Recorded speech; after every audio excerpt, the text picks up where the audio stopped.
പെരുമ്പാവൂരിൽ ബസ്സിൽ പ്രായപൂർത്തിയാകാത്ത പെൺകുട്ടിയോട് അപമര്യാദയായി പെരുമാറിയ യുവാവിനെ പോലീസ് അറസ്റ്റ് ചെയ്തു. തമിഴ്നാട് നെല്ലക്കോട്ടെ സ്വദേശി അഖിൽ ജോസ് ആണ് അറസ്റ്റിലായത്.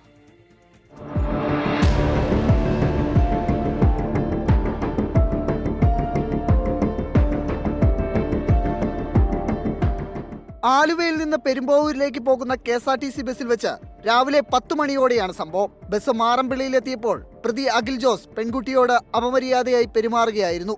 പെൺകുട്ടി ബഹളം വെച്ചതോടെ മറ്റ് യാത്രക്കാർ ചേർന്ന് പ്രതിയെ തടഞ്ഞു വെച്ച് ബസ് പോലീസ് സ്റ്റേഷനിലെത്തിച്ച് ഇയാളെ പോലീസിന് കൈമാറുകയായിരുന്നു.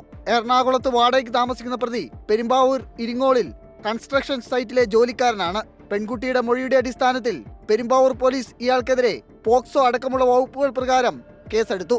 പെരുമ്പാവൂർ ജുഡീഷ്യൽ 1ാം ക്ലാസ് മജിസ്ട്രേറ്റ് കോടതിയിൽ ഹാജരാക്കിയ പ്രതിയെ റിമാൻഡ് ചെയ്തു. 24 കൊച്ചി.